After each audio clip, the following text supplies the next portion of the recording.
nossa empreitada sobre os autores que influenciaram animes mundialmente. Eu preciso da colinha porque é muita gente. É muita gente, muita história. Muita história. Principalmente a forma de como eles desenvolveram, de onde surgiram o material. E vocês podem achar estranho, mas entre os autores tem muita mulher.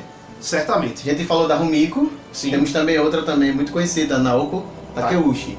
A autora de Sailor Moon. Sailor Moon, isso, o maior trabalho dela. A Naoko, ela não se tornou mangaka de começo, porque o pai dela achava que mangaka não era profissão, não dava dinheiro e era uma coisa exclusiva de homem. Por que será que eu estou vendo esse filme novamente, né? Mas é o tempo, né? Né, meu caro Outros amigo tempos, Tassi? outros tempos, uma cultura patriarcal, muito, Isso mesmo. né, muito tradicional. Você pensa que ela desistiu? De jeito nenhum. Ainda não existiu o feminismo. Isso. Não. Não, que é isso, Não. que é isso, mãozinha. Tem muito, não, tem não. Mas realmente ele tá certo. A Naoko, No Japão não, realmente não tinha. Nessa época não. tinha. Acho que na época da Naoko não. Mas ela não desistiu. Ela cursou uma faculdade de Química, onde ela fez a tese de doutorado dela, inclusive ela ganhou um prêmio, mas não deixou de produzir.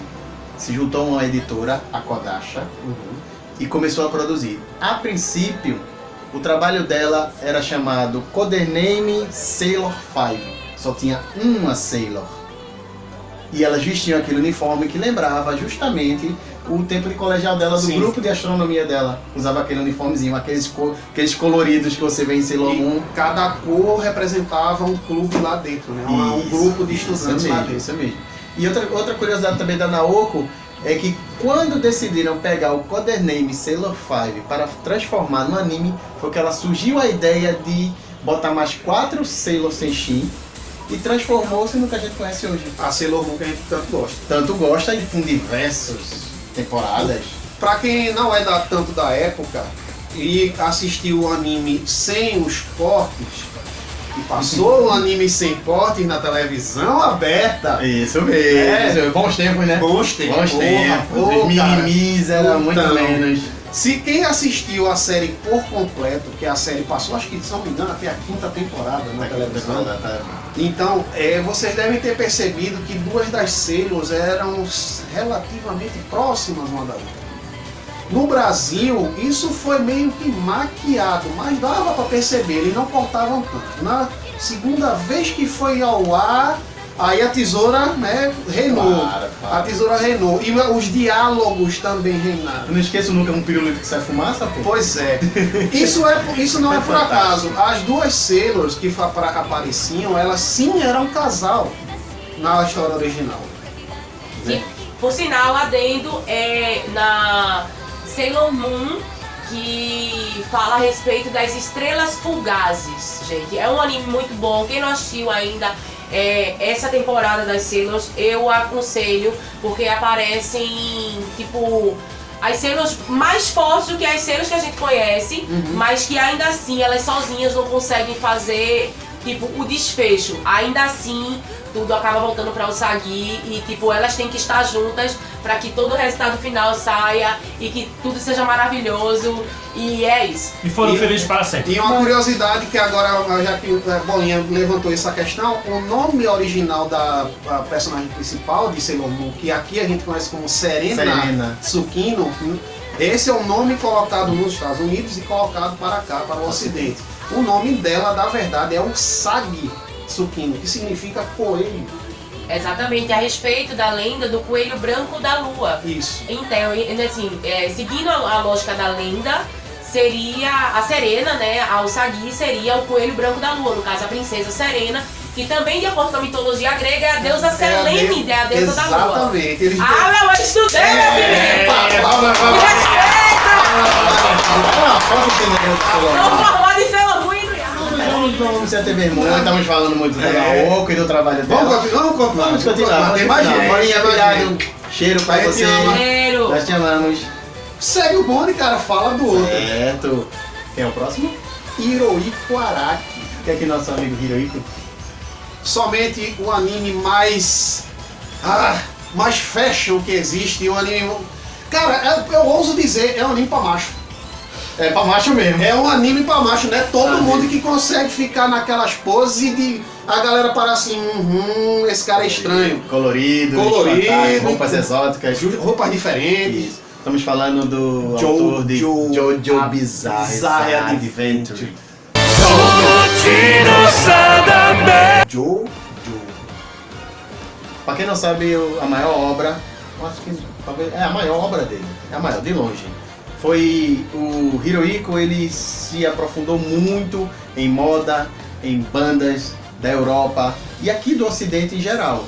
Certo? Aquelas da época, ele pegou todo aquele boom cultural que tinha, aquele colorido, os estilos, as músicas, a forma até dos personagens conversarem, é estranho o Jojo, comparado aos mangás tradicionais. E todas aquelas caras e bocas, Caras né, e que bocas, ele faz, isso as mesmo. poses, isso tem um motivo. Não tá ali de graça, isso tem um motivo. O Araki, quando ele tava fazendo Jojo, na época, o que é que tava acontecendo, né, na mídia de anime? Cavaleiro do Zodíaco, Isso mesmo. Dragon Ball Isso. e uma série de outros animes shonen que eram um personagem principal, super poderoso, né, bem machão, Protagonista. protagonismo ali pesado. Verdade, muito né? pesado na época. Protagonismo. Aí o que é que violento. ele fez? Ele não queria fazer mais do mesmo, ele não queria fazer outro anime que fosse dessa maneira. E aí onde ele acertou. Justamente. Mas ele pegou um pouco da receita, tá? Assim, dessa ideia do protagonismo, mas acrescentou, foi acrescentando mais conteúdo, que se tornou hoje o que é. Uhum. Mas ele também aproveitou muito, porque a primeira temporada de Jojo, pra quem não conhece, só tem dois personagens principais, que é o Jotaro O Jotaro Kujo. e o Dio Brando. Oh, não, peraí. Jotaro não. Jonathan Joestar. Jotaro é outro Jojo, é da Jojo, terceira da temporada. Por favor. Você é mais fã do que eu e tá. Então, peraí. Que é o Dio Brando e Jonathan Joestar. Joestar. São dois polos. São dois irmãos e a história se passa em Dio querendo nada mais nada menos do que matar o pai e ficar careca. Uma história tão simples, né? Pois é. Inclusive no própria temporada ele não tem ainda poderes, existem técnicas, não existe nada fantástico. É uma história de dois caras brigando justamente por causa disso, porque o Dio quer matar o pai para pegar e o Dio consegue encontrar uma máscara e Isso. transforma ele no vampiro. Que é a única coisa que de sobrenatural Que tem. na primeira temporada é isso. E considerando, Dio Brando é um filho adotivo. É um filho da O Jonathan Joestar, sim, é o filho legítimo. Então ele seria o herdeiro da fortuna toda e aí o cara entrou pra ser o nojento. Pra né, você ver como é a ideia, né? Uma coisa tão simples, uma briga de dois irmãos por uma herança que hoje se estendeu e hoje é uma coisa fantástica que chegou já Pois em é. outras gerações. Sim, Porque o que? Jojo tem mais de 30 anos? Já por aí, Jojo já tem mais de 30 anos e atravessou. Atual. Ele atravessou época, né? Atravessou Porque a época. ele pegou muitas fases do rock, né, internacional Isso. e isso tudo influenciou no mangá. Que você vê a maneira dos personagens se vestirem, de falarem, de agirem. Então é retratando uma banda, um estilo musical. Tanto que o nome dos personagens, né, e o nome de algumas das técnicas que ele fala, é título de música, nome de banda. Ele sofreu muita influência musical. Muita influência e moda, E né? moda. Porque era isso que ele fazia. Ele desenhava moda. Isso mesmo. Vamos para. Vamos continuar, tem muita gente pra Tem falar. muita gente pra lá. E falamos agora mais de quem tá? Masami Kurumada. Como não falar dele, né? Claro que não, ele não poderia ficar longe dessa lista. Dois caras que não podia ficar fora dessa lista, né? O Masami Kurumada e a Akira Toriyama, né? Que são, Claro, sem menção dos outros, mas esses são, assim, pra nós brasileiros, o impacto é muito forte. Principalmente do Masami Kurumada. Cavaleiro do Zodíaco. Isso mesmo. Falou dele, falou do Cavaleiro do Zodíaco. Isso. Mas você sabia que Masami Kurumada não se resume só a Cavaleiro, não? É a maior obra dele, né? É a maior obra dele, mas obra olha, muito boa. o homem tem coisa produzida que a gente não conhece. Verdade. Por exemplo, Fuma no Kojiro, o trabalho que começou tudo. É. Vamos bem dizer da obra dele, Fuma no Kojiro começou tudo. Né? É o dos Boken? Isso. É o dos Boken. São os Grupinho de 5, grupinho de 5, só que usam Boken. Só que usam Boken. Daí, Ring no Kakeru, né, que se você gosta de boxe, vá ler Ring no Kakeru. Muito né? bom. Eu acredito que Rin no Kakeru inspirou uma outra obra de boxe, que é Hajime no Ippo. São muito similares, são muito similares. Pois é, isso tudo antes de Cavaleiro, viu, minha Antes de gente? Cavaleiro. Antes de Cavaleiros. Mas o boom mesmo veio com Cavaleiro. Sim. Né? Toda essa que a gente assistiu na extinta TV Manchete, toda aquela saga. Depois houve um hiato. Quando terminou a saga de Poseidon, ele parou. Começou a produzir outras coisas. Começou a produzir outras coisas, produzindo outros trabalhos. Até que em 2006 ele lançou um OVA. 6 ovas. 6 ovas. Ele lançou 6 ovas, que é justamente o Next Dimension. Saint Seiya Next Dimension, o mito de Hades. Que gerou todo esse boom de cavaleiro que hoje vocês conhecem. Lost Canvas. Que pra ele, Next Dimension é de fato a continuação de É a Cavaleiros. continuação direta. É. Pois, né? Que a gente conhece por a saga de Hades, que saiu com Shiori Teshirogi, não é. Tem a canetada dele, mas a obra é dela, é da Shiori. Tanto que deu um negócio na justiça séria aí. E a mulher teve que parar de produzir. Verdade. Né? Uma pena, porque o trabalho é muito bom. Não que o Next Dimension seja ruim, tá? O Next Dimension é uma obra massa dele, mas a gente viu quem primeiro? Saint Seiya. Pois é. A gente viu primeiro a saga de Hades e depois viu a obra de Shiori Teshirogi e achamos que aquilo era a continuação, né?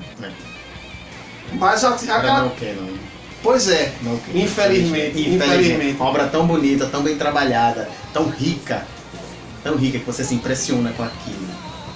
E não quero. E uma característica dele é que se você ler um mangá dele ou ler o personagem, você vai pegar outro mangá e o cara de novo. Pega outro traço. Que é comum, Vamos achar incrível aqui entre os mangakas, não esses mais atuais, mas os mais antigos eles mantêm. Se você olhar o Osamu Tezuka, você vai ver aquela cara de personagens que são muito parecidos. O character design se mantém, né? Se você olhar a Naoko também, se você olhar a Rumiko também, todo o pessoal que a gente falou antes, eles têm seus próprios estilos. E esses estilos foram passando de geração em geração, até os mangakas novos, esses mais atuais, eles também pegam traços do antigo, eles só remodelam, eles só transformam. Mas a essência continua. Mas os mangakas mais antigos, esses que nós falamos agora, esses autores, eles ainda continuam supervisionando as obras dele. Até essas novas surgindo, ainda eles são supervisionados. Eles não param. Os mangakas, todos que nós falamos aqui, tirando o Osamu Tezuka que faleceu, porque se ele tivesse vivo ele estaria também ainda continuando fazendo seu trabalho. Eu acho que o cara estaria com 90 anos lá, mas não é porque eles amam. Não, o que fazem, né? O que fazem. Tanto é que foi bom você ter falado isso, que Masami Kurumada é conhecido por ser muito ciumento da obra. Uma das características dele. Se alguém ou alguma empresa vai produzir uma obra dele, ele quer estar lá, ó, com o olho em cima assim, pra saber se está fazendo direito. Tem que perguntar pra ele se ele deixa ou não deixa. Isso. Mas faltamos mais uma pessoa, né? Que ele não é um mangaka tão famoso, mas ele é muito importante aqui no Brasil. Ele influenciou uma geração muito grande, até hoje muita gente fala, muitos consideram duas obras dele as melhores obras de anime. Uma delas deixou muita saudade. Deixou muita saudade, mas a segunda obra dele cumpriu o papel de não substituir, mas de continuar o trabalho. Que é Yoshihiro Togashi. Casado com Naoko Takeuchi, para quem não sabe. Ele é casado com a criadora de Sailor Moon. Ele começou fazendo Yu Hakusho, 19 volumes, 278 episódios, se não me engano, 297. E depois de Yu Hakusho ele passou um tempo e criou um anime, que eu não sei se vocês conhecem, mas acredito que devem já ter ouvido falar. Eu acho que é muito conhecido aqui. Porque em 2014 ele foi refeito novamente, verdade, que é o Hunter x Hunter. Muito bom, um anime que você começa devagarzinho, besta, certo? Mas à medida que, eu acho que isso é característica do Hiroshi, certo? Que o personagem começa simples, e ele vai trilhando o caminho, aquela coisa vai se expandindo e tomando uma proporção, o personagem vai crescendo, né? O anime vai crescendo, vai ficando mais complexo. Porque a gente vê isso em Yu Yu Hakusho, né? Que começa com uma história até bem humorada, mas depois isso começa um tema mais pesado. Quando entra na segunda temporada, caraca, ele sofre uma mudança em tudo. Quando ele entra. E na terceira é outra mudança completamente. Uma coisa simples que vai se tornando grandiosa. Uma bola de neve, na verdade. Uma bola de neve. Isso, Bolinha? Exatamente. Uma eu de neve. E Temos mais 3 autores, mas esses autores eu vou deixar para o nosso guru lá do Rio Grande do Sul, chefe, falar, Isso.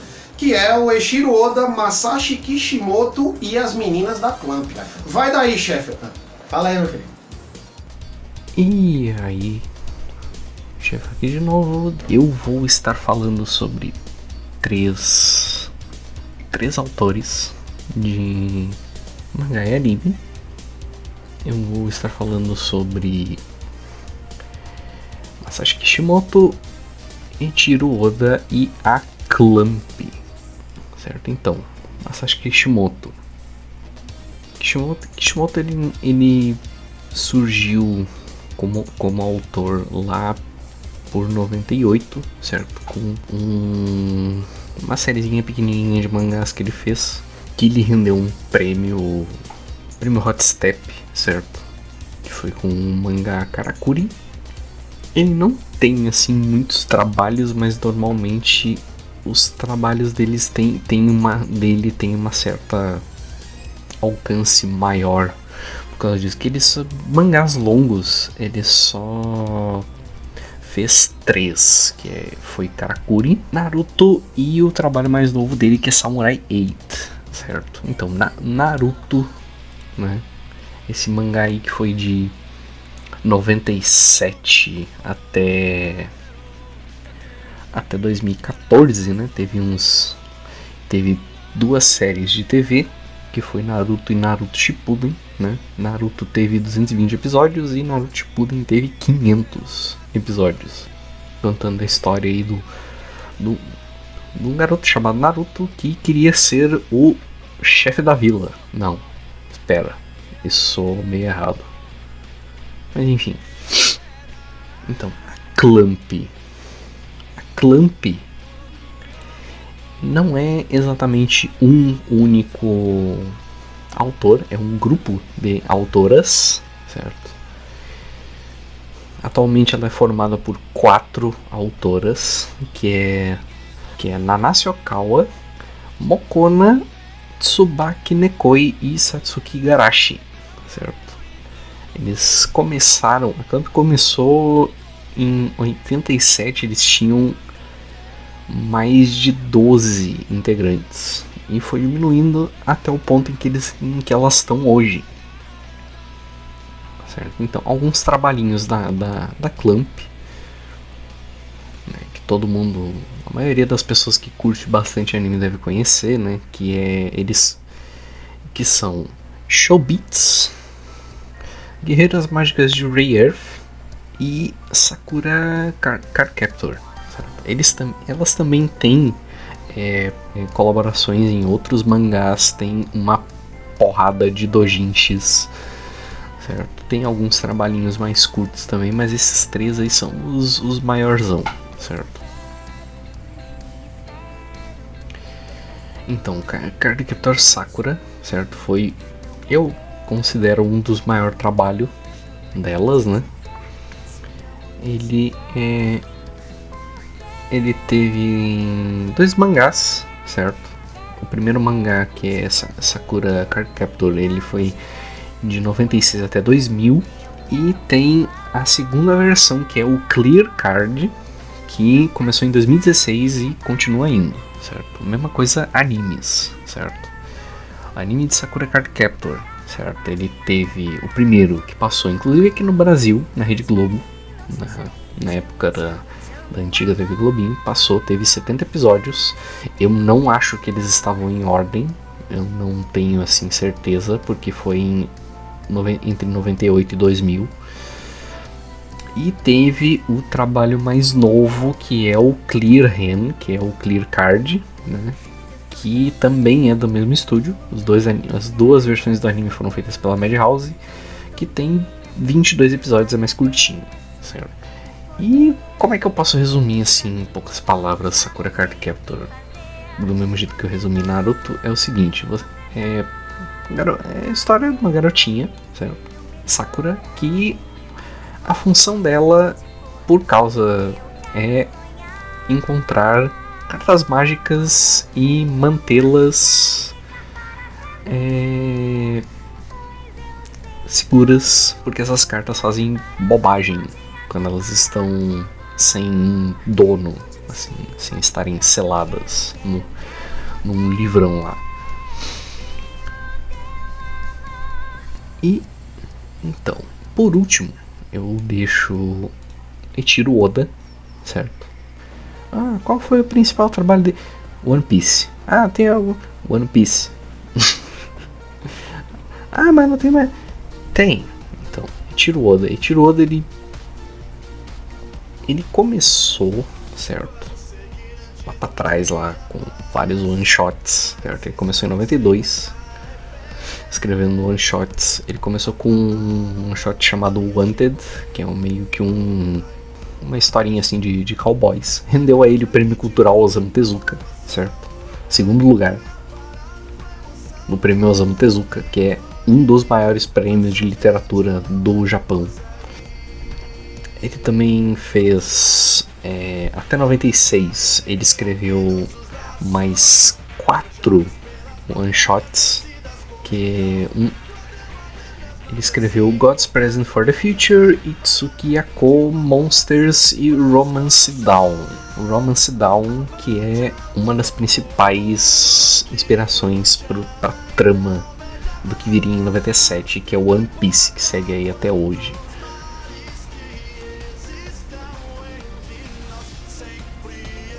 O One Piece, que é como pode ter sido falado na parte lá quando o pessoal falou de Jojo, certo? O anime, o One Piece também tem as suas referências, certo? Ele tem referências, por exemplo, em Samurai X, certo? Quando o autor trabalhou junto como assistente de mangaka de Nobuhiro Watsuki, certo? Foi onde ele se inspirou para fazer o personagem do Roronoa Zoro. E ele também trabalhou com Masaya Tokuhiro, que ele fez em 2 trabalhos que deram uma influência do estilo artístico, aquele negócio de features exageradas no rosto, mas tudo vem dessa época que ele estava trabalhando para outros autores, certo? Mas outras referências que tem, por exemplo, um dos personagens antagônicos principais, que é o Barba Negra, né? Ele tem o nome de Marshall D. Teach.